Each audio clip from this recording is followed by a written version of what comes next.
Bab 1171. Tidak masalah, aku akan mendukungmu. Fukuyama Hiro tidak menyangka Ye Feng bersikap tidak sopan. Lagi pula, dia adalah bos Fukuyama Trading. Setelah berinisiatif meminta maaf, dia malah ditegur balik. Berdasarkan sifatnya yang biasa, dia pasti akan pergi dengan marah. Namun, ketika dia memikirkan bagaimana bisnis Fukuyama Trading di Provinsi Guangdong Selatan harus melakukan segala sesuatunya sesuai dengan keinginan Tuan Ye, dia hanya bisa menekan rasa kesal di hatinya dan terus menyambutnya dengan senyuman. Saya kurang informasi dan telah menyinggung Tuan Ye. Sebagai permintaan maaf, saya bersedia memberi Tuan Ye kompensasi sebesar 1 miliar dolar Jepang. Mohon tenang, Tuan Ye. Begitu dia mengatakan hal itu, semua orang yang hadir terkejut. Sebagai bos Fukuyama Trading, ia dianggap sebagai orang penting di Edo. Sekarang anaknya dihina bak anjing, dia bukannya tidak marah, malah berinisiatif memberi ganti rugi 1 miliar. 1 dolar Amerika Serikat setara dengan 50 juta yuan Tiongkok, bukan jumlah yang kecil.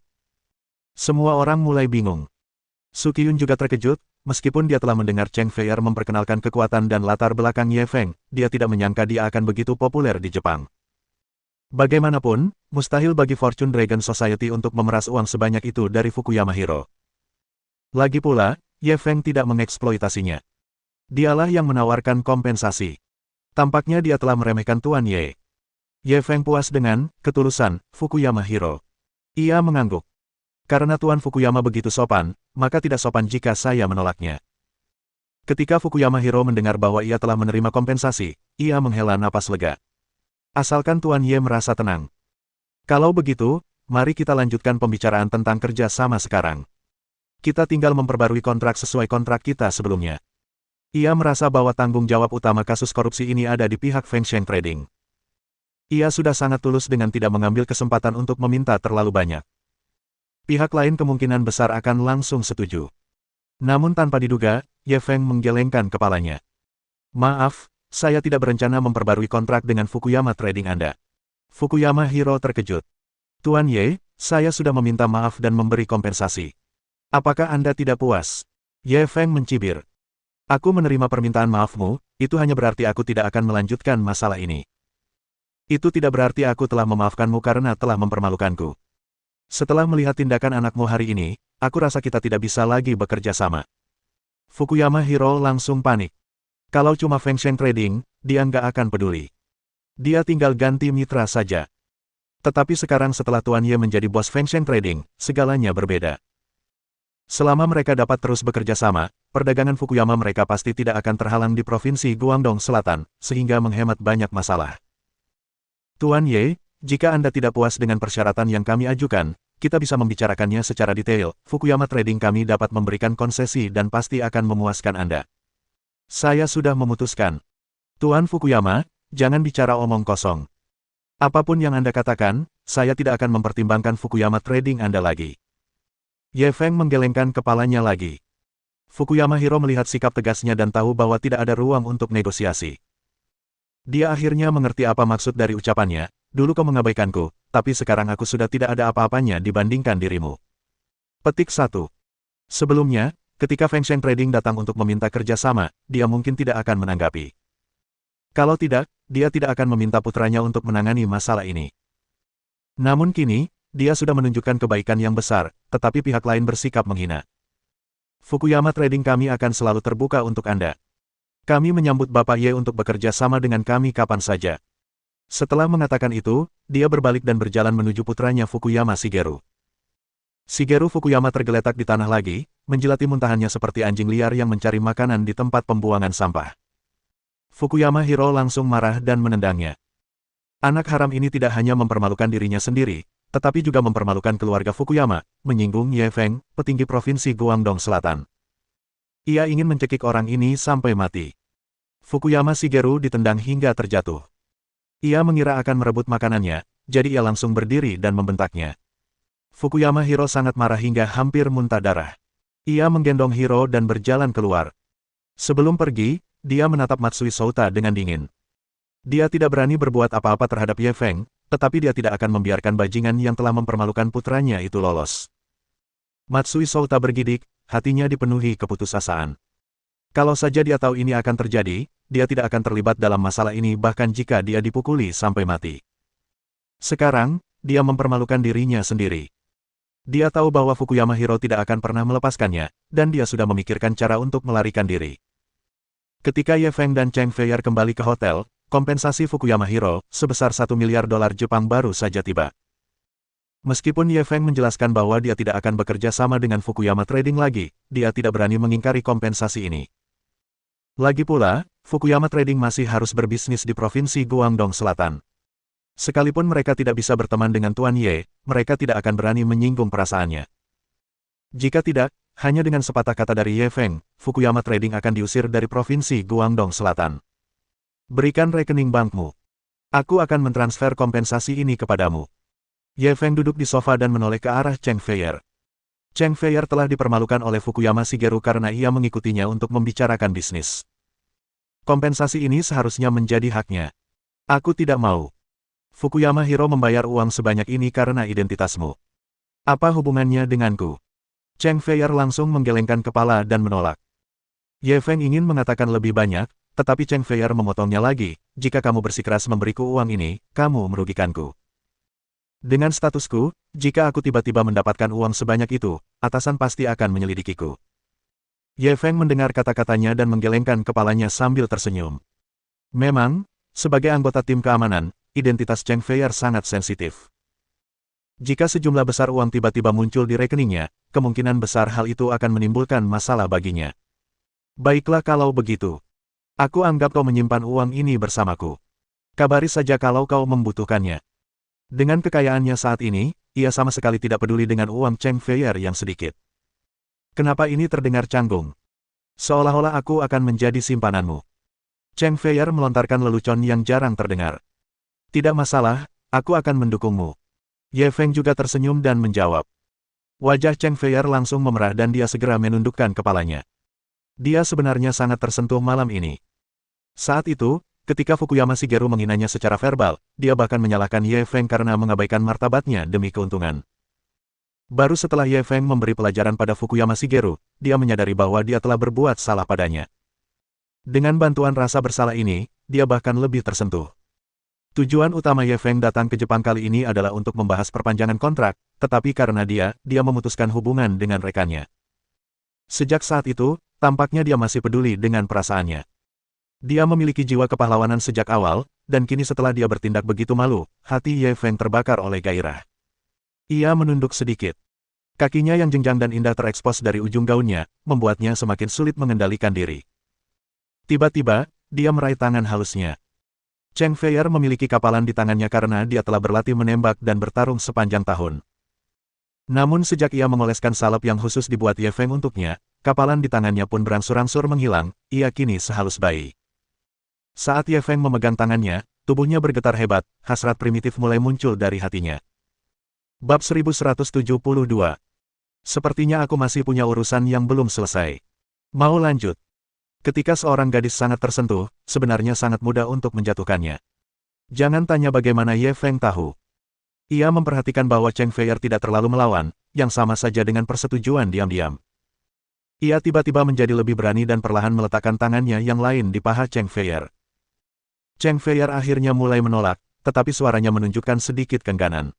Bagaimana Ye Feng bisa menahannya? Ia langsung menerkam ke depan. Rasa mati rasa yang belum pernah terjadi sebelumnya langsung menjalar ke seluruh tubuhnya. Cheng Feier secara tidak sadar ingin melawan, tetapi entah mengapa, tubuhnya tiba-tiba tidak bisa mengerahkan tenaga, atau ia memang tidak mau. Lagi pula, Ye Feng adalah orang yang berpengalaman, dan dia bisa membuatnya genit hanya dengan tangannya. Api sudah hampir siap, dan nasi bisa dimasak. Tiba-tiba terdengar bunyi nada dering yang memekakkan telinga, membangunkan mereka berdua dari linglung. Cheng Feier tiba-tiba mendapatkan kembali kekuatannya dan mendorongnya menjauh. Ia menurunkan ujung gaunnya yang telah mencapai pinggang, lalu buru-buru mengambil ponsel dan bergegas ke kamar mandi. Ye Feng mengepalkan tinjunya dan melambaikannya di udara. Bajingan mana yang menelepon? Mereka benar-benar tahu bagaimana memilih waktu yang tepat. Jangan biarkan aku tahu siapa dirimu, atau aku akan mengebiri kamu terlebih dahulu, lalu membunuhmu, lalu menyelamatkanmu sebelum membunuhmu. Setelah sekitar 10 menit, Cheng Feier keluar lagi. Ia telah berganti pakaian piyama yang sangat ketat, menutupi tubuhnya dengan erat. Ah, Ken menelepon. Ia sudah kembali ke semangat heroiknya yang biasa. Entah apa yang ada di dalam hatinya. Apa katanya? Suara Ye Feng dipenuhi dengan niat membunuh. Jika informasi yang dibawa orang ini tidak berharga, dia tidak akan melepaskannya begitu saja. Senyum nakal tersungging di wajah Cheng Feier, tetapi ia langsung berubah serius. Orang misterius itu meneleponnya dan memberitahunya lokasi Kuali Yusu. Ia juga memintanya untuk mencurinya dalam waktu seminggu. Ye Feng tak kuasa menahan senyum. Sepertinya orang misterius ini agak tidak sabaran. Cheng Feier tiba-tiba menatapnya dengan ekspresi aneh. Coba tebak di mana Kuali Yusu. Ye Feng tercengang. Bukankah kau bilang itu milik seorang pengusaha kaya? Tidak, itu di markas Yamaguchi Gumi. Cheng Feier memberikan jawaban yang tak terduga. Kenapa harus ke Yamaguchi Gumi lagi? Ye Feng sedikit terkejut. Tak lama setelah pengusaha kaya itu membocorkan berita itu, Yamaguchi Gumi datang dan membelinya dengan harga yang sangat tinggi. Ekspresi Cheng Feier agak aneh. Harganya sangat tinggi. Seberapa tinggi? Ye Feng penasaran. Coba tebak. Cheng Feier sengaja membuatnya penasaran. Organisasi seperti Yamaguchi Gumi mungkin akan menggunakan segala macam ancaman dan janji. Kurasa jumlahnya tidak akan melebihi 500 juta dolar Jepang, kan? Ye Feng menebak sebuah angka. Namun, Cheng Feier menggelengkan kepalanya. Tidak, coba tebak lagi. Ye Feng melihat ekspresinya dan bingung. Tidak mungkin 1 miliar, kan, apakah? Tuan Yamaguchi, seberapa dermawannya? Cheng Feier tidak melanjutkan permainan tebak-tebakan dengannya dan langsung menjawab, hampir 2 miliar yuan Tiongkok, yang setara dengan 35 miliar dolar Jepang. Dan itu harga tetap, tidak ada tawar-menawar. Ye Feng terkejut. Berapa banyak? 2 miliar yuan. Dan mereka bahkan tidak menawar. Dia tidak bisa disalahkan karena terkejut. Meskipun Kuali Yuzu adalah artefak legendaris di Tiongkok kuno, itu hanyalah sebuah benda. Dia mengira 1 miliar adalah jumlah maksimal yang dapat mereka lakukan. Namun, dia tidak menyangka Yamaguchi Gumi bersedia membayar harga selangit sebesar 2 miliar. Lagi pula, masyarakat seperti Yamaguchi Gumi seharusnya menggunakan segala macam ancaman dan janji untuk menurunkan harga. Namun, Cheng Feier mengatakan bahwa mereka tidak menurunkan harga kali ini dan membelinya dengan harga tetap. Apa yang Yamaguchi Gumi coba lakukan? Ia langsung mengerutkan kening dan merenung. Pasti ada yang salah dengan situasi abnormal ini. Pasti ada sesuatu yang terjadi dengan Yamaguchi Gumi yang begitu ingin mendapatkan Kuali Yusu. Cheng Feier menggelengkan kepalanya. Aku tidak tahu, ngomong-ngomong, orang misterius itu meminta Ahken untuk mencuri Kuali Yusu dalam waktu seminggu sebelum mengatur pertemuan. Petik 2. Ye Feng tak kuasa menahan cemberut. Orang misterius ini benar-benar mengaguminya. Dia pergi ke Yamaguchi Gumi untuk mencuri. Apa dia bosan hidup? Cheng Feier mendesah tak berdaya. Ahken juga sedang gelisah sekarang. Namun, orang misterius itu berkata bahwa jika mereka ingin bertemu, dia harus mendapatkan Kuali Yuzu terlebih dahulu. Kalau tidak, kita tidak perlu bertemu. Ye Feng mengerutkan kening. Orang misterius ini mencuri peta harta karun rahasiaku dan juga menginginkan Kuali Yuzu. Apa yang mereka rencanakan? Cheng Feier mengangkat bahu. Kalau kita tidak menemukan orang misterius ini, kita tidak akan pernah mendapatkan jawabannya. Ye Feng perlahan duduk tegak. Sepertinya aku harus tinggal di Jepang lebih lama lagi. Kalau aku tidak menemukan orang ini, aku bersumpah tidak akan kembali ke Tiongkok. Saya ingin melihat konspirasi macam apa yang mereka rencanakan. Cheng Feier juga mengangguk berat. Aku ikut denganmu. Kita pasti akan menemukan dalang di balik layar. Ye Feng mengangkat kepalanya dan menatapnya. Ia tersenyum jahat lagi. Sepertinya aku belum menyelesaikan sesuatu tadi. Mau lanjut? Pergi ke neraka. Cheng Feier tersipu dan berbalik untuk melarikan diri. Bab 1173. Pergi dan selidiki asal-usul anak ini. Di sisi lain, Wakil Presiden Yamamoto, rencana kita telah hancur. Di cabang Yamaguchi Gumi di Edo, seorang bawahan melaporkan situasi tersebut kepada Wakil Presiden, Yamamoto Takeshi. Sekelompok sampah. Kalian bahkan tidak bisa melakukan hal sekecil itu dengan baik. Apa kalian semua makan kotoran? Yamamoto Takeshi seperti singa yang marah. Dia sudah berusia 50-an tahun ini, tetapi di usia ini, dia sudah dapat dianggap sebagai tulang punggung Yamaguchi Gumi. Yamaguchi Gumi menghadapi masalah yang sangat penting dalam beberapa tahun terakhir, yaitu kurangnya penerus di dalam geng. Terdapat kesenjangan yang serius di antara generasi muda, dan tidak banyak yang bisa menjadi sukses. Hal ini membuat petinggi Yamaguchi Gumi sangat khawatir. Begitu seluruh organisasi mulai menua, mereka pasti akan mengalami kerugian dalam persaingan dengan klub lain. Oleh karena itu, mereka memutuskan suatu strategi, yaitu secara aktif membina generasi muda sambil membasmi kekuatan geng lainnya. Geng seperti Inagawa Kai dan Sumiyoshi Kai, yang setara dengan mereka, pasti tidak akan mampu mengalahkan mereka untuk saat ini. Namun, ia tidak terlalu khawatir dengan geng-geng lain, terutama pasukan asing seperti Fortune Dragon Society. Mereka adalah salah satu target yang harus mereka singkirkan. Oleh karena itu, mereka telah mencari peluang untuk memprovokasi Fortune Dragon Society dalam 2 tahun terakhir, berharap pihak lain akan mengambil inisiatif untuk menyerang sehingga mereka dapat mengambil kesempatan untuk mencaplok mereka. Namun, Presiden Fortune Dragon Society, Lu Daoquan, adalah rubah tua. Sekeras apapun mereka memprovokasinya, dia tidak akan melakukan apapun. Meski dia dijuluki pengecut oleh dunia luar, dia tetap tidak muncul. Mereka telah merencanakan kesempatan ini sejak lama. Dia ingin memanfaatkan putra Lu Daoquan yang tidak berguna untuk menjual pedang Shan Lu palsu kepadanya dengan harga tinggi. Selama Lu Daoquan tidak dapat melihat kepalsuan ini, dia pasti akan memamerkannya. Pada saat itulah mereka akan keluar dan mengungkap barang palsu ini. Lu Daoquan pasti akan kehilangan muka dan pasti akan membalas dendam.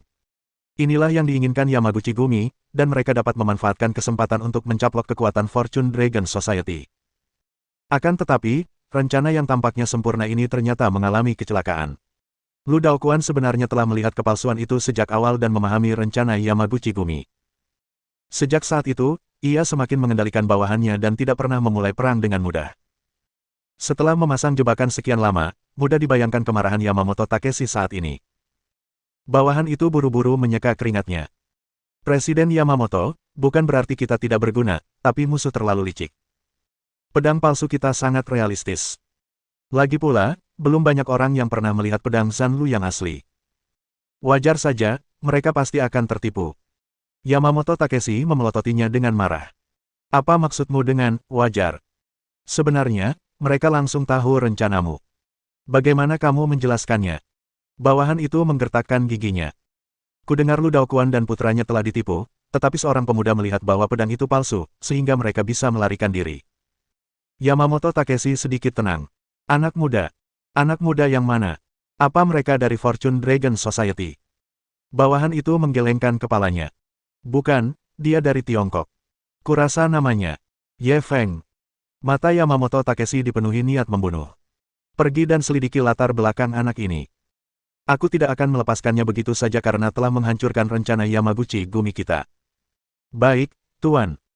Mulai hari berikutnya, Ye Feng meminta asisten nominalnya Cheng Feier untuk menyebarkan berita tersebut, mengatakan bahwa dia sedang mencari mitra bisnis di Jepang, dan pada saat yang sama, dia secara diam-diam mengumpulkan beberapa informasi tentang Jepang. Dia datang ke Jepang kali ini untuk berbisnis, jadi dia tidak takut diselidiki. Setelah menyerahkan masalah-masalah sepele ini kepada asistennya, dia sekali lagi menjadi manajer yang lepas tangan. Dia benar-benar bosan di kamar, jadi dia mengirim pesan kepada Sumen dan bertanya apa yang sedang dia lakukan sekarang. Sumen segera mengirimkan 2 foto kafe tersebut dengan judul, bertemu klien. Ye Feng membukanya dan hendak menutupnya ketika dia tiba-tiba menyadari ada lengan seorang pria yang terekspos di salah satu foto. Dia langsung bertanya, apakah kliennya laki-laki atau perempuan? Sumen tidak menjawab kali ini. Tidak ada yang tahu apa yang sedang dilakukannya. Ia menunggu beberapa saat, tetapi masih belum menerima balasan. Ia segera mengirimkan foto itu kepada Sukiyun, bantu aku memeriksa kafe mana ini. Sukiyun sangat efisien. Dia menjawab dengan sangat cepat, Hengshan Hill Xiaoye. Kafe. Kurung siku tutup. Ketika Ye Feng menerima pesan itu, dia segera mengenakan pakaiannya dan keluar. Ketika dia naik taksi ke kafe Xiaoye, dia melihat Sumen dan seorang pria duduk di dekat jendela sambil mendiskusikan sesuatu dari jauh. Ye Feng segera masuk. Pelayan itu segera maju. Halo, Tuan. Ye Feng mengeluarkan beberapa lembar uang kertas dan memasukkannya ke tangannya. Beri aku secangkir kopi, tanpa gula. Kemudian, dia berbalik dan berjalan menuju Sumen. Sumen asyik mengobrol dengan pria di seberangnya ketika seseorang tiba-tiba duduk di sampingnya dan merangkul bahunya. Dia terkejut pada awalnya dan langsung ingin bangun. Namun, ketika dia melihat Ye Feng, dia terkejut sekaligus gembira. Xiao Feng, bagaimana kamu bisa menemukan tempat ini? Ye Feng memelototinya dengan marah. Aku mengirimimu pesan, kenapa kau tidak membalas? Sumen buru-buru mengambil ponselnya dan melihatnya. Lalu, ia berkata dengan nada meminta maaf, maaf. Ponselku kehabisan baterai. Aku bahkan tidak menyadarinya. Baru kemudian ekspresi Ye Feng mereda. Kupikir kau terlalu asyik mengobrol dengan orang lain dan tidak peduli padaku. Su Men memelototinya. Omong kosong apa yang kau bicarakan? Perkenalkan, ini Tuan Miyamoto. Dia punya sejumlah uang dan bersedia menyerahkannya kepada perusahaan keamanan dongan kita. Ye Feng lalu berbalik menatap pria di seberangnya. Pria ini berusia sekitar 40 tahun dan sangat tampan. Terutama temperamennya yang dewasa, ia seperti paman tampan dalam drama idola. Tipe pria seperti ini sangat menarik bagi wanita cantik. Halo, saya Ye Feng. Dia berinisiatif untuk menghubungi pria itu. Halo, Tuan Ye. Pria itu menjabat tangannya dengan anggun. Namun, Ye Feng bisa merasakan dengan jelas ada sedikit rasa dingin di balik senyumnya. Ia jelas-jelas bersikap bermusuhan terhadapnya. Apa yang kalian bicarakan tadi? Ye Feng perlahan bersandar di kursi, satu tangan mencengkeram bahu Su Men. Su Men pun tidak menolaknya, seolah-olah itu adalah hal yang wajar. Kali ini ekspresi Miyamoto Sei menjadi lebih buruk. Tuan Miyamoto baru saja membicarakan beberapa hal menarik tentang investasinya.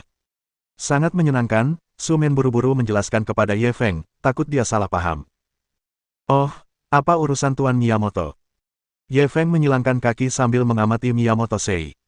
Meskipun Miyamoto Sei sangat kesal, ia tetap berpura-pura sangat berbudaya. Saya mengelola sebuah bar. Ye Feng menunjukkan ekspresi tertarik. Wah, ku dengar orang-orang yang membuka bar punya jaringan luas, dan mereka kenal orang-orang dari berbagai latar belakang. Benarkah? Miyamoto Sei menyesap kopinya dan berkata dengan tidak sabar, tidak apa-apa. Ye Feng tampaknya tidak menyadari kekesalannya. Ia terus bertanya, lalu, apakah kau kenal seseorang dari Yamaguchi Gumi? Miyamoto Sei perlahan meletakkan cangkir kopinya. Saya kenal Yamamoto Takeshi, wakil presiden cabang Edo. Dia datang ke bar saya beberapa hari yang lalu dan kami minum bersama. Wajah Ye Feng dipenuhi kekaguman. Kau benar-benar bisa minum bersama wakil presiden Yamamoto. Berarti kau juga orang penting. Bab 1174. Apakah kau mencoba mencuri perhatianku? Su Men tidak tahu apa yang ingin dilakukan pria ini, tetapi dia hanya bisa membiarkannya melakukannya. Miyamoto Sei meremehkan pemujaan Ye Feng. Mereka hanyalah sekelompok orang biadab yang hanya tahu cara bertarung dan membunuh. Hanya kau yang menganggap mereka pahlawan. Di mataku, mereka sama sekali tidak layak. Ye Feng langsung mengacungkan jempol. Tuan Miyamoto terdengar seperti bos besar. Dia bahkan tidak peduli dengan Yamaguchi Gumi. Miyamoto Sei mencibir. Aku tak berani jadi orang penting, tapi di Edo, kata-kataku masih berbobot. Jika Nona Su mengalami kesulitan di masa mendatang, Anda bisa datang kepada saya. Terima kasih, Tuan Miyamoto, kata Su Men segera dengan sopan. Miyamoto Sei tidak menyembunyikan kekaguman di matanya. Sejak pertama kali aku melihat Nona Su, saya merasa Anda memiliki aura yang unik. Anda sangat menawan. Sebelum Su Men sempat bicara, Ye Feng sudah mendekat dan mulai mengendus. Kamu bau. Kamu belum mandi kemarin. Wajah cantik Su Men memerah, dan ia buru-buru meninju lengannya. Bisakah kau berhenti main-main? Miyamoto Sei sedikit kesal ketika melihat mereka berdua bermesraan di depannya. Nona Su, bolehkah saya bertanya, apa hubungan Anda dengan Tuan Ye? Kali ini, Ye Feng yang buru-buru menjawab, pertanyaanmu memang sangat lancang. Apa hubungan kita denganmu? Miyamoto Sei menatap Su Men dengan penuh kasih sayang. Sejujurnya, aku punya kesan yang baik tentang Nona Su. Aku ingin mendekatimu. Ekspresi Su Men berubah. Tuan Miyamoto, omong kosong apa yang Anda bicarakan? Anda hanya klien saya. Sambil berkata demikian, dia cepat-cepat menatap Ye Feng, takut kalau dia salah paham. Namun, Miyamoto Sei sama sekali tidak punya kesadaran untuk menahan diri. Siapa bilang klien tidak bisa berkembang menjadi kekasih? Kurasa Nona Su dan aku punya banyak kesamaan. Kamu juga bilang kita langsung cocok. Tuan Miyamoto. Su Men langsung menyela, raut wajahnya agak muram. Jika kata-kata saya tadi membuat Anda salah paham, saya mohon maaf. Tapi kami hanya punya hubungan kerja. Tidak ada hubungan lain di antara kami. Dia hanya berusaha lebih dekat dengan kliennya. Dia tidak menyangka pria ini akan menganggapnya serius. Miyamoto Sei masih tetap tenang. Nona Su, kenapa Anda begitu gelisah? Aku tidak bilang apa-apa. Aku hanya bilang aku ingin mengejarmu. Soal kau setuju atau tidak, itu urusanmu. Dan aku yakin ketika kita menghabiskan lebih banyak waktu bersama, kau akan menemukan lebih banyak kekuatanku. Setidaknya, itu lebih cocok untukmu daripada beberapa anak muda lainnya. Kalimat terakhirnya jelas ditujukan pada Ye Feng.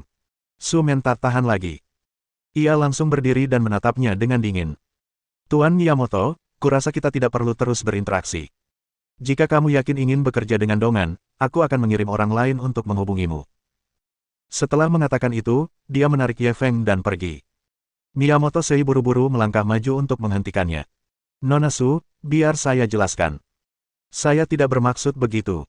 Mungkin karena keributannya terlalu keras, banyak orang di kafe yang menoleh.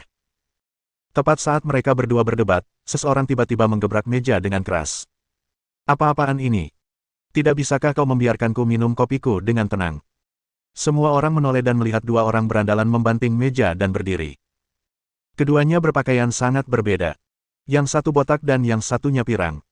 Keduanya memancarkan aura gagah berani. Dilihat dari kelihatannya, mereka seharusnya berada di klub malam atau di jalan, bukan di tempat-tempat seperti kafe. Su-men dan Miyamoto Sei juga berhenti berdebat. Miyamoto Sei tersenyum meminta maaf kepada mereka berdua. Maaf, kami akan mengecilkan suara kami. Namun, mereka berdua jelas tidak ingin membiarkan masalah ini begitu saja. Mereka segera menghampiri. Kau mengganggu suasana hati kami. Apa cuma itu yang ingin kau lakukan dengan permintaan maaf? Meskipun keduanya berbicara dengan Miyamoto Sei, mata mereka menatap Ye Feng. Jelaslah bahwa niat Xiang Zuang adalah membunuh Liu Bang. Sebenarnya, Ye Feng sudah memperhatikan kedua orang ini. Sejak meninggalkan hotel, mereka terus mengikutinya di dalam mobil. Setelah dia memasuki kafe, mereka berdua mengikutinya masuk. Sekarang, mereka akhirnya tidak dapat menahannya lagi dan ingin mengungkapkan niatnya yang sebenarnya. Miyamoto Sei menyadari bahwa mereka berdua datang dengan niat buruk dan langsung tersenyum meminta maaf. Maaf sekali, aku mengganggu suasana hatimu.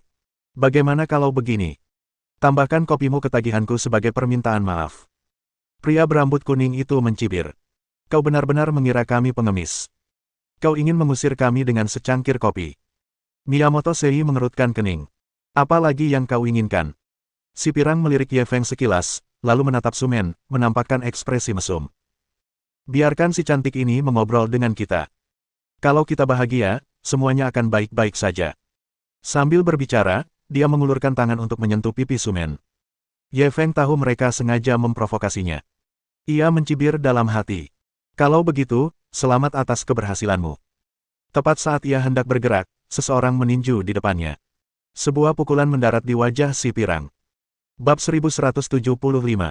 Dia seharusnya cukup tahan terhadap pemukulan. Miyamoto Sei sebenarnya diam-diam bahagia. Dia masih memikirkan cara pamer di depan Su-men. Dia tidak menyangka dua preman lokal ini akan datang. Ini sama saja memberinya bantal saat ia mengantuk. Ia berharap bisa mencium mereka berdua.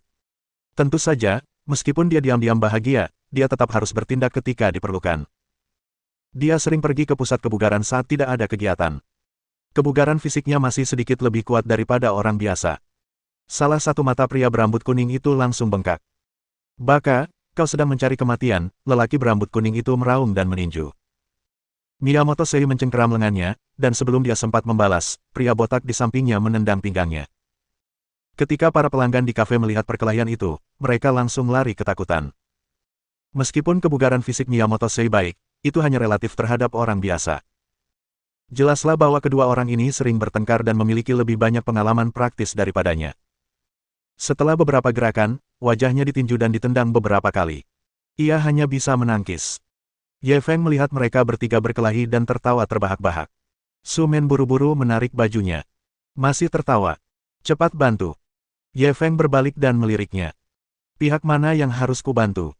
Su-men langsung memutar matanya. Bagaimana menurutmu? Meskipun Miyamoto ini agak menyebalkan, dia tetap klienku. Lagi pula, dia baru saja berusaha melindungiku. Ye Feng segera memotongnya, jadi kamu tersentuh olehnya. Su-men langsung terdiam. Apa yang kau pikirkan? Aku hanya merasa tidak enak. Ini tidak serumit yang kau pikirkan. Cepat bantu dia. Ye Feng memelototinya. Apa kau tidak takut aku akan dipukuli kalau membantunya? Wajah kecil Su-men langsung tercengang. Benar. Kalau begitu jangan pergi. Dia seharusnya cukup tahan terhadap pukulan. Miyamoto Sei yang dipukuli hampir memuntahkan darah.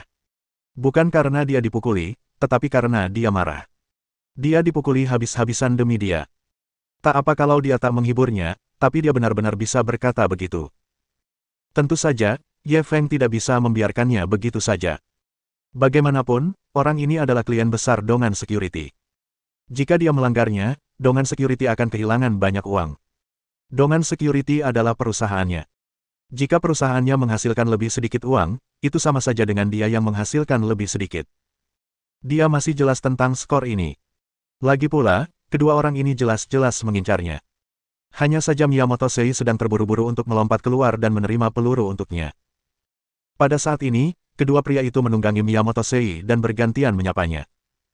Ye Feng berjalan mendekat, mencengkeram kerah baju mereka, dan melemparnya dengan satu tangan. Terlalu mudah.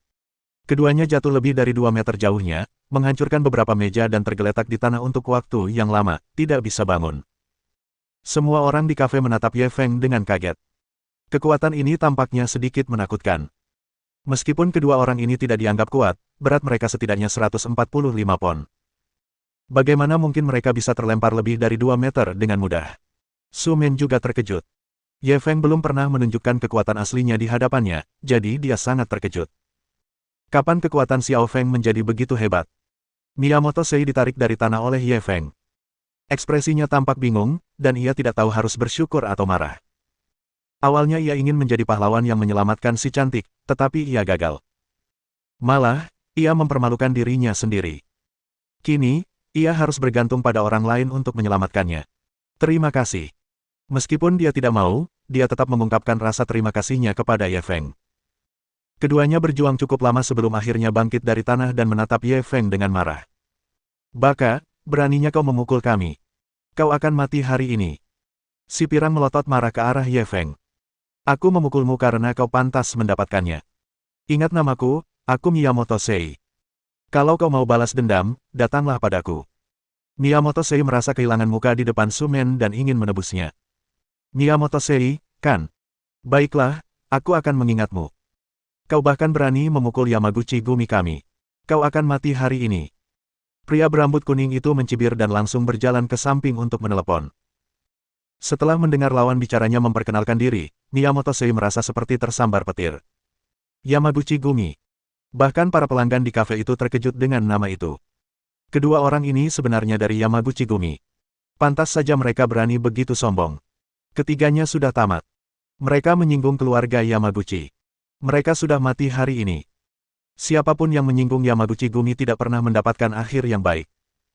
Mari kita segera menjauh dari mereka dan jangan sampai kita terlibat dengan mereka. Petik 2. Akan ada pertunjukan bagus untuk ditonton selanjutnya. Beberapa pelanggan tidak sabar untuk menyaksikan tontonan yang bagus, sementara beberapa pelanggan yang takut akan masalah bergegas membayar tagihan mereka dan pergi. Ketika Miyamoto Sei mendengar bisikan orang banyak, ekspresinya menjadi semakin buruk. Ia tidak menyangka dua orang yang ia pukuli ternyata berasal dari Yamaguchi Gumi. Ia langsung panik dan tubuhnya gemetar. Bahkan Su Men yang ada di sampingnya panik, dia menatap Ye Feng dengan panik. Xiao Feng, kita telah menyinggung Yamaguchi Gumi, apa yang harus kita lakukan? Ye Feng menatap Miyamoto Sei sambil tersenyum. Tuan Miyamoto, apa Anda tidak kenal Wakil Presiden Yamamoto dari cabang Edo Yamaguchi Gumi? Saya yakin masalah ini bisa diselesaikan dengan mudah, kan? Su Men juga teringat apa yang baru saja dikatakan Miyamoto Sei dan buru-buru mengangguk setuju. Benar, Tuan Miyamoto. Apa Anda tidak kenal wakil presiden mereka? Cepat hubungi wakil presiden mereka.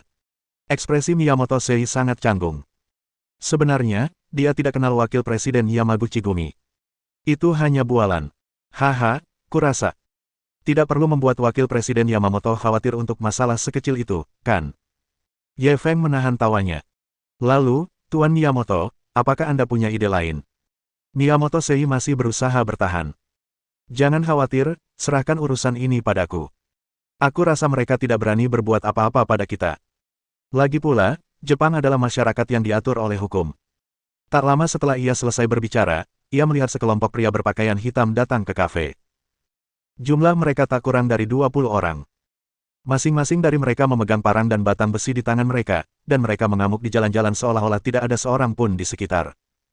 Wajah Miyamoto Sei memucat seperti kertas. Matanya mulai mencari-cari, seolah mencari sesuatu yang disembunyikan. Apa yang Anda cari, Tuan Miyamoto?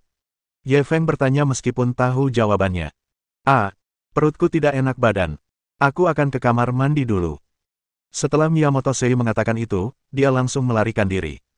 Bab 1176. Tahukah kau akibat menyinggungku? Sumen melihat Miyamoto Sei melarikan diri, dan dia menjadi semakin gugup. Dia memegang tangan Ye Feng erat-erat. Xiao Feng, apa yang harus kita lakukan? Ye Feng tidak menunjukkan tanda-tanda panik. Jangan khawatir, aku di sini. Sumen begitu cemas hingga hampir menangis. Xiao Feng, maafkan aku. Seharusnya aku tidak membiarkanmu ikut campur tadi. Sampai sekarang, ia masih berpikir bahwa masalah ini disebabkan olehnya. Jika ia tidak meminta bantuan Ye Feng tidak akan menghadapi bahaya seperti itu. Ia menyalahkan dirinya sendiri. Ye Feng menepuk kepalanya dan tersenyum. Mereka semua di sini untukku. Bahkan tanpamu, mereka akan mencari alasan lain untuk memprovokasiku. Sumen mengira dia sedang menghiburnya dan merasa semakin tersentuh. Tepat saat mereka berdua sedang mengobrol, si pirang tiba-tiba berjalan mendekat dan memberi isyarat kepada Ye Feng. Nak, jangan pengecut, keluar dan bicaralah. Setelah mengatakan itu, dia keluar dari kafe. Kamu tetap di sini. Keluarlah saat aku menyuruhmu. Ye Feng menepuk-nepuk wajah mungil Sumen. Ia berbalik dan berjalan keluar. Meskipun Sumen sangat takut, ia tetap memberanikan diri dan mengikutinya keluar. Bahkan jika dia meninggal, dia akan menghadapinya bersamanya. Ye Feng melihat tekadnya yang kuat, dia tidak berkata apa-apa lagi dan mengulurkan tangannya untuk memegangnya. Sumen awalnya masih sedikit gugup, tetapi saat ini, dia benar-benar tenang secara ajaib. Apakah kamu orang yang memukuli Yamaguchi Gumi kita? Seorang pria dengan cerutu di mulutnya berjalan keluar dan menatap Ye Feng dengan tatapan tidak bersahabat. Orang ini berusia sekitar 50 tahun dan memiliki 2 gigi emas besar. Dia tampak agak aneh. Ya, Ye Feng tidak menjelaskan. Karena dia tahu pihak lain ada di sini untuk membuat masalah, tidak ada gunanya menjelaskan. Beraninya kau tahu konsekuensi menyinggung perasaan kami. Yamaguchi Gumi. Tatapan pria itu menjadi semakin ganas, seolah-olah dia ingin menakuti pihak lain sampai mati dengan tatapannya. Lalu, tahukah kamu apa akibatnya jika menyinggung perasaanku? Ye Feng langsung bertanya.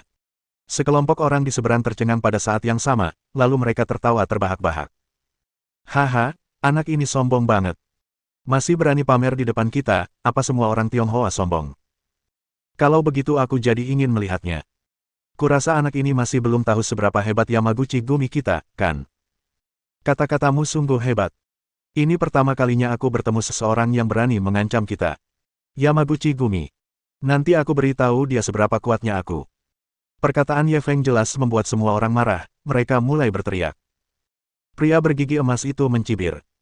Anak baik, beraninya kau bersikap begitu arogan di wilayah Yamaguchi Gumi kita. Dari mana kau mendapatkan keberanian ini? Ye Feng tersenyum. Aku baru di sini, aku tidak ingin bermusuhan dengan Yamaguchi Gumimu. Sebaiknya kau jangan memprovokasiku. Kalau tidak, ini mungkin keputusan terbodoh yang pernah kau buat. Pria bergigi emas itu begitu marah hingga tertawa. Aku pernah melihat orang sombong, tapi aku belum pernah melihat orang sesombong dirimu. Awalnya aku hanya ingin kau minta maaf dan melupakannya. Kalau begitu, aku ingin melihat seberapa besar kau bisa bersikap sombong. Setelah itu, dia melambaikan tangannya. Beri anak ini pelajaran. Begitu dia selesai berbicara, lebih dari 20 orang mengerumuninya. Di jalan tidak jauh dari Xiaoye Cafe, ada sebuah Toyota Wheelfare hitam terparkir. Yamamoto Takeshi, wakil presiden cabang Edo Yamaguchi Gumi, duduk di kursi belakang dengan mata tertutup. Pemuda di sampingnya menatapnya dengan saksama. Wakil Presiden Yamamoto, apakah benar-benar perlu mengerahkan begitu banyak orang untuk menangani anak dari Tiongkok? Dia merasa bahwa mengirim lebih dari 20 elit untuk menangani satu orang seperti menggunakan palu godam untuk membunuh seekor ayam. Yamamoto Takeshi perlahan membuka matanya dan meliriknya. Menurut informasi yang kami terima, anak ini sangat terampil. Dia pernah dikepung oleh lebih dari 200 anggota geng lokal di Yangcheng dan tidak terluka, jadi kita harus berhati-hati. Pemuda itu langsung mencibir. Dengan kekuatan geng-geng Cina, 200 orang pun tak berguna.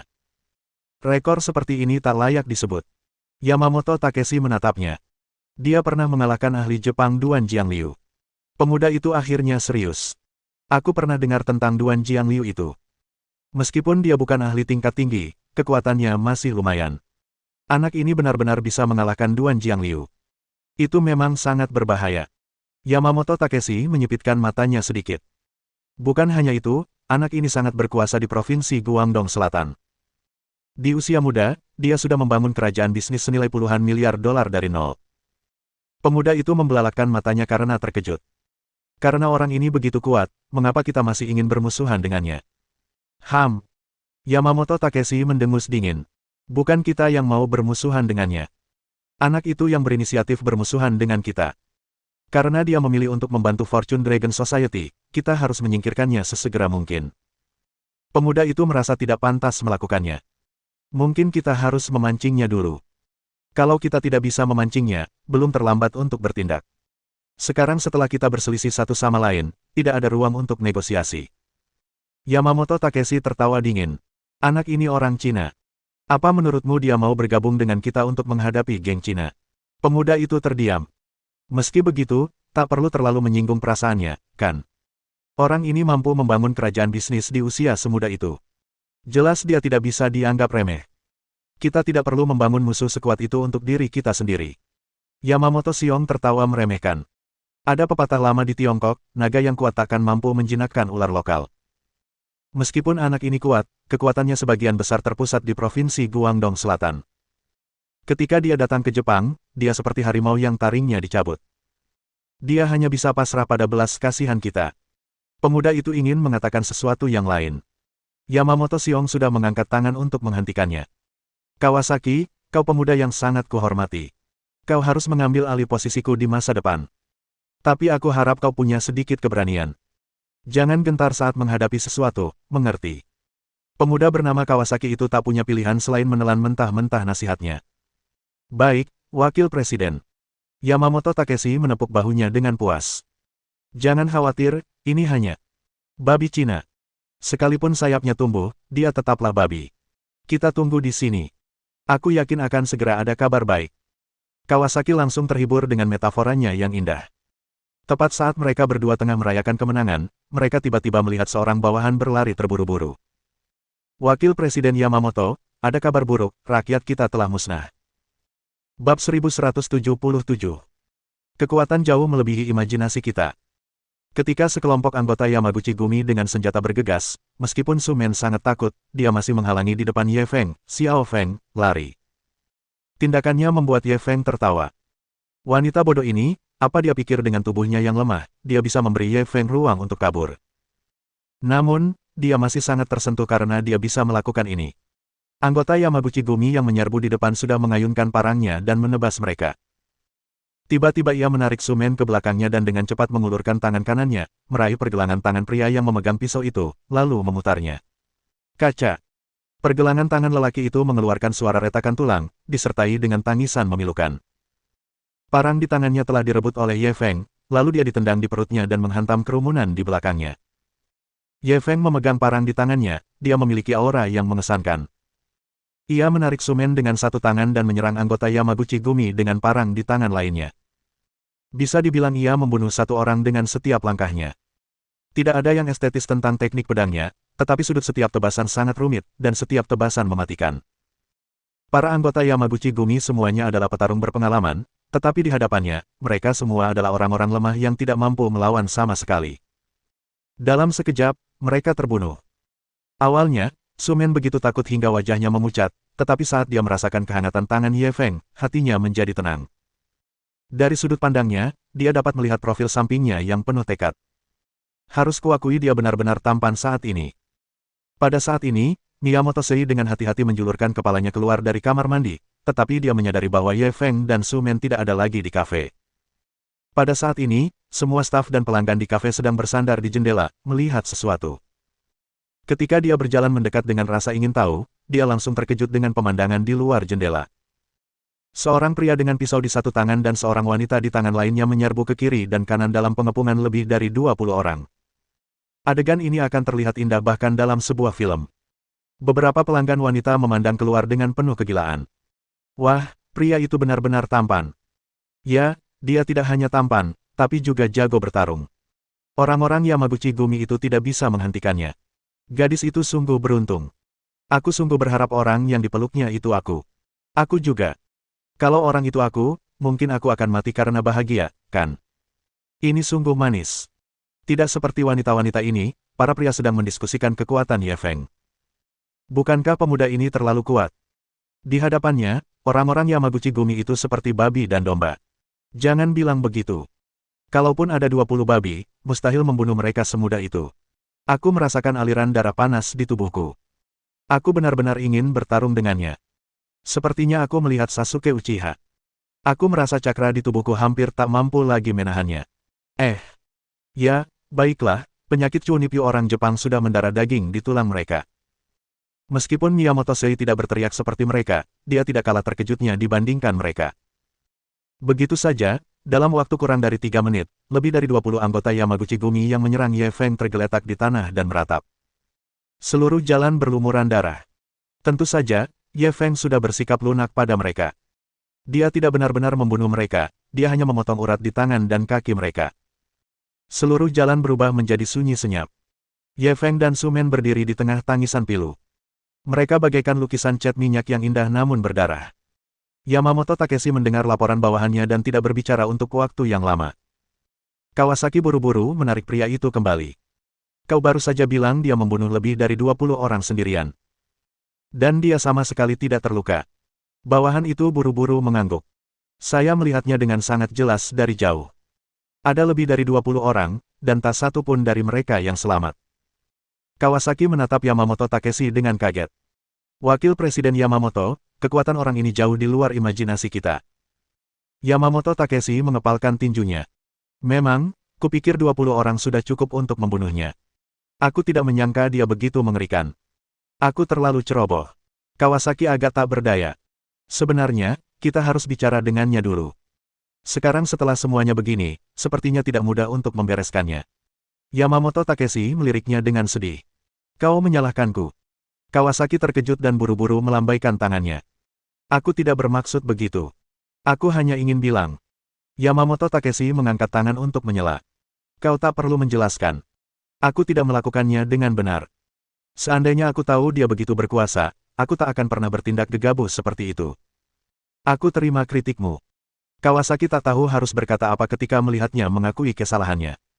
Tapi karena sudah begini, tak ada jalan kembali. Dia telah melukai banyak dari kita. Jika kita berhenti sekarang, saya khawatir kita akan langsung menjadi bahan tertawaan di Jepang. Meskipun Kawasaki tidak mau mengakuinya, dia tahu bahwa Yamamoto Takeshi mengatakan kebenaran.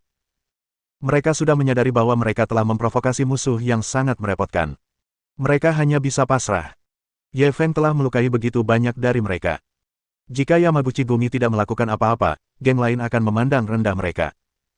Biarkan Kudo Eagle memimpin orang-orang dari divisi Yamata. Kita harus membunuh orang ini. Suara Yamamoto Takeshi dipenuhi dengan niat membunuh. Kawasaki terkejut.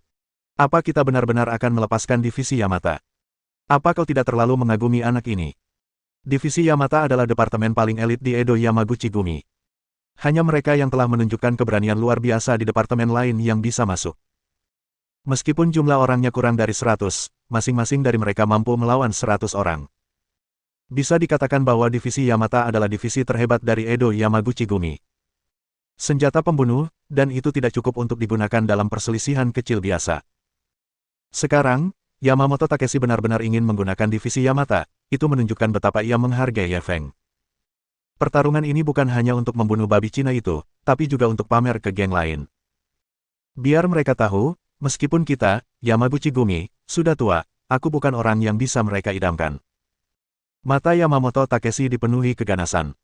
Wakil Presiden Yamamoto bijaksana. Kawasaki langsung menyanjungnya. Senyum kembali tersungging di wajah Yamamoto Takeshi. Kendarai mobil ke jalan itu. Aku ingin melihat anak itu mati di depan mataku sendiri. Baik, Pak. Kawasaki menyetujui dan segera menyalakan mobilnya. Pada saat ini, semua orang di Xiaoye Cafe tercengang oleh pemandangan di hadapan mereka. Meskipun mereka sudah lama menduga adegan itu akan berdarah, mereka tidak menyangka akan sebegitu berdarahnya. Satu orang melawan lebih dari 20 orang, dan dia sebenarnya tidak terluka. Kekuatan tempur semacam ini benar-benar mengerikan. Semua orang merasakan kulit kepala mereka mati rasa. Luar biasa. Satu orang saja bisa mengalahkan begitu banyak orang dan tetap selamat. Mengerikan sekali. Kalau aku tidak melihatnya dengan mata kepalaku sendiri, aku tidak akan pernah percaya. Ini sungguh luar biasa. Yamaguchi Gumi benar-benar kalah. Lebih dari 20 orang benar-benar dibunuh oleh satu orang. Apakah ini masih masyarakat terkuat di Jepang, Yamaguchi Gumi? Ini terlalu memalukan. Sepertinya Yamaguchi Gumi hanya reputasi kosong. Hehe, reputasimu kosong. Kenapa tidak coba saja? Aku cuma bisa bilang kalau kekuatan anak muda ini terlalu luar biasa. Benar. Orang-orang berusia 20 tahun ke atas ini tidak lemah. Kalau orang lain, mereka pasti sudah dicincang jadi pasta daging sejak lama. Menurutmu bagaimana reaksi Yamaguchi Gumi? Apakah mereka akan mengaku kalah begitu saja? Tidak, sama sekali tidak. Jika Yamaguchi Gumi tidak membalas, siapa yang akan takut pada mereka di masa depan? Karena itu, mereka pasti akan membalas dendam. Belum berakhir. Aku sangat menantikannya. Bab 1178. Kata-kata terakhirku adalah, aku benar-benar ingin hidup 500 tahun lagi. Sumen tidak merasa takut sama sekali tadi. Baru setelah pertempuran berakhir, ia akhirnya bereaksi. Melihat pemandangan berdarah di depan matanya, dia merasakan perutnya berkedut, tetapi dia tidak bisa memuntahkan apapun. Ye Feng menepuk punggungnya pelan. Tidak apa-apa, memang selalu seperti ini pertama kali. Anda akan terbiasa setelah muntah. Petik 2. Sumen berdiri dan menatapnya dengan linglung. Xiao Feng, kapan kau menjadi begitu kuat? Persis seperti para jenderal besar di zaman kuno. Ye Feng menggaruk kepalanya dan kembali ke wujud bocah tetangganya. Begitukah? Kenapa aku begitu kuat? Sumen menatapnya dengan tatapan aneh. Berapa banyak rahasia yang kau sembunyikan? Mengapa aku semakin bingung tentangmu? Sebenarnya yang ingin dia katakan adalah, kamu ini manusia atau hantu. Biasanya, dia tampak seperti adik lelaki yang tidak bersalah di sebelah rumah, tetapi ketika dia kejam, dia seperti iblis besar yang penuh dengan kejahatan. Ye Feng menggaruk kepalanya dan tersenyum. Sebenarnya, sangat mudah untuk memahamiku. Kau akan mengerti setelah melihatnya. Sumen menekan rasa penasaran di hatinya dan buru-buru memegang tangannya. Kita tidak usah bahas ini dulu. Ayo cepat pergi. Terlalu berbahaya di sini. Ye Feng tidak bergerak. Ia mengangkat bahu tak berdaya. Sayangnya aku tidak bisa pergi. Sumen langsung tercengang. Jelas, dia tidak mengerti apa maksudnya. Namun, dia segera mengetahuinya. Sebab ketika keduanya tengah berbincang, sekelompok orang lain muncul di ujung jalan. Orang-orang ini datang dengan gagah berani. Dari kelihatannya, jumlah mereka tak kurang dari 100. Dari kejauhan, mereka memancarkan aura seperti awan hitam yang menekan kota. Bahkan Sumen dapat merasakan bahwa aura orang-orang ini jelas berbeda dari orang-orang sebelumnya. Orang-orang sebelumnya semuanya agresif dan sombong, seolah-olah mereka takut orang lain tidak tahu bahwa mereka adalah orang jahat. Namun, orang-orang di depannya ini berjalan pelan-pelan, bagaikan hantu. Terlebih lagi, niat membunuh mereka masing-masing sangat terkendali, seperti kawanan macan tutul. Hanya ketika mereka sangat dekat, seseorang dapat merasakan niat membunuh yang terpancar dari tubuh mereka. Intuisinya mengatakan bahwa kelompok orang ini sangat kuat. Sangat kuat. Baik dari segi kekuatan maupun jumlah, mereka jauh melampaui 20 orang sebelumnya. Hal ini dapat dilihat dari ekspresi Ye Feng. Ketika dia menghadapi 20 orang itu, dia sangat santai. Tetapi saat ini, meskipun dia masih memiliki senyuman di wajahnya, jelas bahwa ada lapisan tambahan. Xiao Feng. Sumen menarik lengan bajunya, wajahnya penuh kekhawatiran. Kakmen, aku mungkin tidak bisa menjagamu kali ini. Kembalilah ke kafe dulu. Ye Feng menatapnya dengan serius. Meskipun Sumen benar-benar ingin maju dan mundur bersamanya, dia juga tahu bahwa jika dia tinggal di sini, dia hanya akan membuat tangan dan kakinya terikat. Dia hanya bisa mengangguk patuh dan berbalik untuk memasuki kafe. Miyamoto Sei bergegas menghampiri. Nona Su, Anda baik-baik saja. Saya sangat mengkhawatirkan Anda tadi. Sumen mengabaikannya. Sebaliknya, ia bersandar di kaca dengan gugup dan mengamati situasi di luar. Saat ini, 100 orang lebih telah mengepung Ye Feng. Mereka tidak memegang parang, melainkan katana. Pedang itu tampak dingin dan menusuk, membuat orang-orang bergidik. Ya Tuhan, apakah orang-orang ini dari divisi Yamata? Yamaguchi Gumi. Apa itu divisi Yamata? Saya juga dengar ada departemen elit di Edo Yamaguchi Gumi yang disebut divisi Yamata. Mereka terdiri dari anggota geng yang paling berani. Jumlah mereka sekitar 100 orang. Anggota paling elit Yamaguchi Gumi. Pasti sangat kuat, kan? Tentu saja. Divisi Yamata adalah kartu truf Yamaguchi Gumi. Mereka jarang menunjukkan diri. Aku tidak menyangka mereka akan keluar dengan kekuatan penuh hari ini. Sepertinya Yamaguchi Gumi benar-benar menanggapi masalah ini dengan serius. Mereka bahkan mengirim begitu banyak orang Yamaguchi Gumi. Saya khawatir pemuda ini tidak akan bisa melarikan diri. Sayang sekali. Siapapun yang menyinggung Yamaguchi Gumi akan mati. Su Men hampir pingsan ketika mendengar percakapan mereka. Sekuat apapun Ye Feng, ia tak mungkin bisa bertahan dari pengepungan begitu banyak elit. Xiao Feng, tak boleh terjadi apa-apa padamu. Kalau tidak, aku akan mati bersamamu. Di luar kafe, Ye Feng melihat sekeliling. Setiap orang di sana tercium bau darah yang kuat. Sekali lihat, orang bisa tahu bahwa mereka semua veteran ratusan pertempuran. Mereka jelas tidak sebanding dengan 20 orang sebelumnya. Akhirnya pandangannya tertuju pada seorang pria pendek. Orang ini tingginya hanya sekitar 1,6 meter. Bahkan di Jepang, ia dianggap sangat pendek. Namun, tekanan yang ia rasakan saat ini adalah yang terkuat. Orang itu juga menatapnya. Kau sangat kuat. Ye Feng tersenyum lagi. Kamu juga sangat kuat. Pria itu menggunakan katananya sebagai penopang. Nama saya Kudotaka. Saya guru dari divisi Yamata. Saya diperintahkan untuk menghabisi nyawa Anda. Apakah Anda punya kata-kata terakhir? Ye Feng memikirkannya dengan serius. Kata-kata terakhirku adalah, aku benar-benar ingin hidup 500 tahun lagi. Bagaimana denganmu? Kudotaka menatapnya lama sekali. Apa kau bercanda? Bab 1179.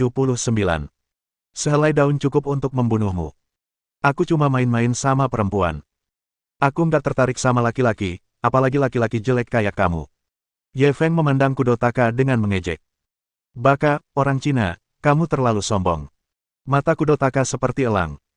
Ye Feng menatapnya dengan polos. Apa yang kukatakan salah? Apa kau bukan laki-laki? Atau kau tidak cukup jelek? Kurasa kau seharusnya tahu batasmu, kan?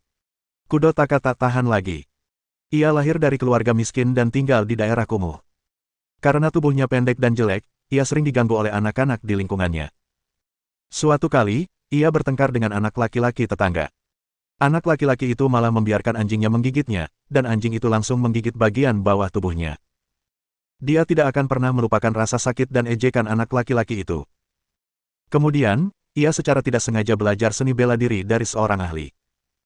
Hal pertama yang ia lakukan setelah belajar seni bela diri adalah membunuh anak laki-laki yang telah membuatnya lumpuh seumur hidup. Akan tetapi, meskipun ia memotong-motong anak laki-laki itu menjadi daging cincang, hal itu tidak dapat menebus rasa rendah diri di hatinya. Penampilannya yang buruk dan sifat maskulinnya merupakan rasa sakit abadi di hatinya. Dan kata-kata Ye Feng yang tak disengaja itu menyentuh dua titik lemahnya. Bisa dibayangkan betapa marahnya dia sekarang. Orang Cina bodoh, aku sendiri yang akan memenggal kepalamu dan menjadikannya pispot, hahaha. Senyumnya sangat menyeramkan, membuat bulu kuduk orang berdiri. Ye Feng meliriknya dengan jijik. Kalian bisa menyerang bersama. Aku sedang terburu-buru. Kudotaka mencibir. Aku saja sudah cukup untuk membunuh kalian. Kalian semua mundur. Tanpa perintahku, tak seorang pun boleh naik. Dia mengucapkan kalimat terakhir itu kepada bawahannya. Kelompok bawahan itu saling memandang dan mundur untuk memberi ruang bagi mereka berdua. Berikan dia pisau, perintah Kudotaka kepada salah satu anak buahnya. Tidak perlu. Sehelai daun saja sudah cukup untuk membunuhmu, kata Ye Feng sambil tiba-tiba membungkuk untuk mengambil sehelai daun dari tanah. Penghinaan, ini jelas merupakan sebuah penghinaan. Benar-benar menggunakan daun untuk melawan seseorang, ini jelas merupakan penghinaan terbesar bagi lawan. Orang Cina bodoh, kalian akan mati karena kebodohan dan kesombongan kalian. Kudotaka tidak membuang kata-kata lagi dan perlahan menghunus katananya. Yamamoto Takeshi mengerutkan kening sambil memperhatikan situasi di dalam Toyota Wheelfare yang terparkir di jalan. Kudotaka, si idiot itu, apa yang dia lakukan? Kawasaki juga bingung. Dia sepertinya ingin berduel dengan anak itu. Yamamoto Siong membanting kursinya keras-keras. Bajingan ini berani melanggar perintah. Alih-alih membunuh anak itu, dia malah punya waktu untuk berduel. Kawasaki tidak bisa menahan tawa. Kudo mungkin berpikir dia bisa membunuh anak itu sendirian, kan? Sebenarnya, ini juga bagus, jangan sampai orang lain berpikir Yamaguchi Gumi kita menindas kita dengan jumlah. Yamamoto Siong menahan amarah di hatinya. Kuharap bajingan ini bisa membunuh anak ini sendirian. Kalau tidak, aku tidak akan membiarkannya pergi. Kawasaki sangat yakin akan hal ini. Kudotaka adalah guru terkuat di Edo Yamaguchi Gumi kita, dan dia selalu banyak akal. Karena dia berani menantangnya sendirian, dia pasti sangat percaya diri, kan? Yamamoto Takeshi mendengus dingin. Kuharap begitu. Selatan.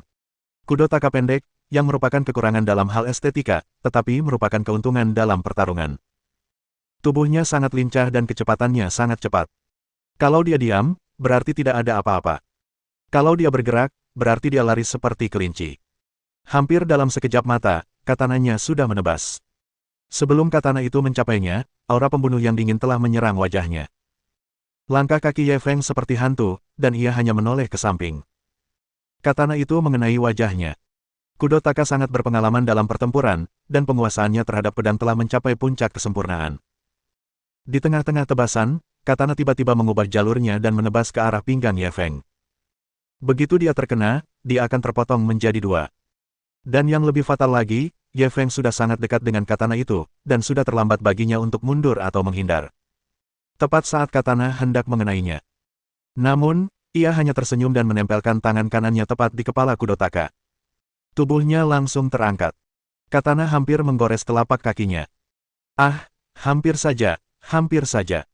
Aku ketakutan setengah mati. Ye Feng mendarat di tanah lagi, menepuk-nepuk dadanya seolah terkejut. Fei bahkan lebih marah sekarang, terutama karena tindakan Ye Feng terlalu memalukan. Entah dengan cara menghindari tebasannya atau melompat sambil menekan kepalanya, seolah-olah dia sedang mempermainkannya. Hal ini membuatnya kehilangan akal sehatnya. Ia menebas dengan katananya seperti orang gila. Sua, sua, sua.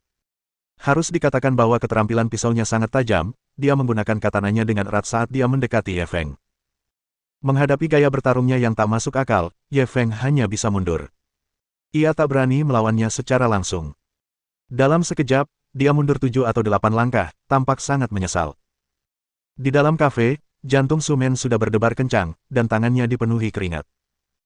Karena Ye Feng dan yang lainnya bertarung sangat cepat, sebagian besar orang di kafe tidak dapat melihat detailnya dengan jelas. Mereka hanya melihat mereka berdua bertarung sebentar sebelum Kudotaka mulai menyerang dengan ganas, sementara Ye Feng berada dalam posisi yang kurang menguntungkan. Ia dalam bahaya. Sudah berakhir, sudah berakhir. Aku khawatir pria Tionghoa ini sudah tamat. Kalau dia disayat, dia akan mati atau terluka. Siapa suruh dia sombong sekali. Mereka mau kasih pisau, tapi dia ngotot mau ambil daun. Kesombongan sama saja dengan bunuh diri. Berapa banyak orang yang mati karena meremehkan musuh? Pantas saja. Orang Cina ini meremehkan prajurit Jepang kita, jadi mari kita beri dia pelajaran. Hahaha, prajurit Jepang kita lebih hebat. Orang Cina itu tidak bisa bertahan lebih lama lagi. Potong dia sampai mati, potong dia sampai mati. Jangan beri dia kesempatan bernapas. Bahkan Miyamoto Sei pun berpikir demikian. Selama anak itu dibunuh oleh Kudotaka, tak akan ada lagi yang akan bersaing dengannya untuk memperebutkan Nona Su. Dia terus berteriak dalam hatinya, bunuh dia, bunuh dia. Matanya perlahan menampakkan ekspresi gila. Bab 1180. Ada banyak pahlawan di negeri Kaisar Kuning. Mereka tak gentar melawan 100 orang sendirian. Semua orang merasa tidak ada keraguan bahwa Ye Feng akan terbunuh. Itu hanya masalah waktu. Bahkan Kudotaka pun berpikiran sama. Di bawah pedangnya, Ye Feng bahkan tidak punya kekuatan untuk melawan dan dia berada dalam kondisi yang menyedihkan. Tepat pada saat ini, Ye Feng membuat kesalahan fatal. Kakinya menginjak parang yang jatuh ke tanah. Ia terhuyung dan hampir jatuh. Kudotaka tentu saja tidak akan melewatkan kesempatan ini. Ia menggenggam katananya erat-erat dan menusukkannya ke dada Ye Feng. Pergi ke neraka. Dia membenci laki-laki yang telah mempermalukannya berkali-kali hingga ke akar-akarnya, dan senyum sinis muncul di wajahnya. Tetapi pada saat ini, sesuatu yang tidak terduga terjadi. Kaki Ye Feng yang menginjak parang bergetar pelan, seolah ada magnet di bawah kakinya. Parang itu berputar seperti baling-baling dan menebas ke arah Kudotaka. Kudotaka terkejut. Ia buru-buru menghentikan serangannya dan mundur. Parang itu berputar cepat dan terbang melewatinya. Tepat saat dia menghela napas lega dan hendak berkumpul kembali, Ye Feng sudah muncul di depannya seperti hantu. Kudotaka terkejut lagi dan ingin mundur. Namun Ye Feng tidak memberinya kesempatan lagi. Ia meraih daun itu dengan tangan kanannya dan mengayunkannya. Kudotaka tak sempat bereaksi. Ia hanya bisa menyaksikan daun itu melesat indah di udara dan menebas ke arah tenggorokannya. Daun tipis ini disuntik dengan kekuatan batin oleh Ye Feng, dan menjadi setajam pisau. Begitu saja, ia dengan mudah mematahkan tenggorokan Kudotaka. Kudotaka bahkan bisa merasakan tenggorokannya disayat. Rasanya sangat halus dan tidak melambat sama sekali. Keduanya berpisah dan berdiri sendiri-sendiri. Sesaat kemudian, aliran darah muncrat dari tenggorokan Kudotaka dan tubuhnya pun roboh. Anggota paling elit Yamaguchi Gumi, Divisi Yamata, meninggal di bawah daun. Meski kedengarannya agak tidak dapat dipercaya, itu adalah kebenaran. Seluruh jalan tiba-tiba berubah menjadi sunyi senyap yang menakutkan. Siapapun yang melihat pemandangan ini tidak akan mempercayai matanya. Karena kecepatan pertukaran mereka yang sangat cepat, banyak orang bahkan tidak melihat detailnya dengan jelas. Mereka hanya melihat serangan gila Kudotaka, sementara Ye Feng terpaksa menghindar. Namun dalam sekejap, situasinya berubah drastis. Ye Feng masih berdiri tanpa terluka, sementara Kudotaka telah berubah menjadi mayat. Ye Feng luar biasa. Di kafe, hanya Su Men yang menyemangati Ye Feng. Yang lainnya menatapnya dengan niat membunuh. Pertarungan ini bukan pertarungan antara Ye Feng dan Kudotaka, melainkan pertarungan antara seniman bela diri Tiongkok dan Jepang. Hampir semua orang di kafe itu adalah orang Jepang, jadi mereka tentu saja lebih menyukai seniman bela diri mereka sendiri. Namun kini, para seniman bela diri Jepang telah gugur di bawah daun. Hal ini membuat mereka semua merasa malu. Pada saat ini, sorakan Su Men sangat memekakkan telinga. Namun, Su Men tidak terlalu peduli. Ia hanya tahu Xiao Feng aman. Meskipun ia hanya aman sementara dan masih dikelilingi musuh yang kuat, hal itu tetap patut dirayakan. Sedangkan Miyamoto Sei, ia menatap Ye Feng dengan tatapan kosong. Keterkejutan di hatinya tak terlukiskan. Ia tak menyangka, saingan cintanya, begitu kuat. Membunuh seseorang semudah mengambil sesuatu dari saku. Tanpa sadar ia menyentuh lehernya. Rasanya tidak lebih keras daripada milik Kudotaka. Yamamoto Takeshi terkejut dan marah besar terhadap Toyota Wheelfare miliknya yang diparkir di jalan. Yang mengejutkan adalah bahwa Ye Feng dapat dengan mudah membunuh prajurit paling elit dari Edo Yamaguchi Gumi. Kekuatan semacam ini benar-benar mengejutkan. Dia sangat marah karena Kudotaka menantang Ye Feng sendirian, tetapi Ye Feng mati di bawah daun. Dia terlalu bodoh. Kawasaki juga terkejut dengan kekuatan Ye Feng yang luar biasa. Wakil Presiden Yamamoto, sepertinya kita membuat kesalahan besar kali ini. Pria ini terlalu menakutkan. Yamamoto Takeshi mengepalkan tinjunya begitu erat hingga terdengar suara retakan. Apa gunanya mengatakan semua ini sekarang? Kalau sudah begini, kalaupun salah, pasti salah sampai akhir.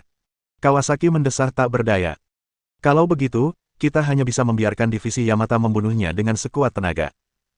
Kita tidak bisa membiarkannya pergi. Kalau tidak, akan ada masalah tak berujung di masa depan. Yamamoto Takeshi tentu saja menyadari hal ini. Ia langsung menjulurkan kepalanya keluar jendela dan berteriak kepada anggota divisi Yamata, tunggu apa lagi? Serang bersama. Kita tidak bisa membiarkan anak ini pergi hidup-hidup. Orang-orang divisi Yamata masih panik karena pemimpin mereka telah terbunuh dan tidak tahu harus berbuat apa selanjutnya. Pada saat ini, mendengar perintah Yamamoto Takeshi, mereka mengangkat katana mereka dan menyerang Ye Feng. Lebih dari 100 orang bergegas pada saat yang bersamaan. Tekanannya sangat mengerikan. Namun Ye Feng tiba-tiba tertawa terbahak-bahak. Bagus. Aku, Ye Feng, aku hanya seorang prajurit kecil di Tiongkok. Hari ini, mudah sekali membunuh semua orang Jepang. Aku akan menunjukkan keanggunan para seniman bela diri Tiongkok kami kepada kalian, orang Jepang. Begitu dia selesai berbicara, dia menendang kakinya pelan dan katana Kudotaka sudah ada di tangannya. Ada banyak pahlawan di Tiongkok yang tidak takut melawan 100 orang sendirian. Lihatlah darah orang-orang Tiongkok kita. Mohon dukungan dari omom ante-ante sekalian, buat subscribe atau sharekan novel Mimin ke Facebook kalian, agar channel Mimin bisa terus berkembang. Dengan begitu, Mimin bisa lebih semangat untuk up novel seru lain ke depannya. Buat teman-teman yang sudah subscribe dan sharekan novel Mimin, Mimin ucapkan terima kasih sebanyak-banyaknya.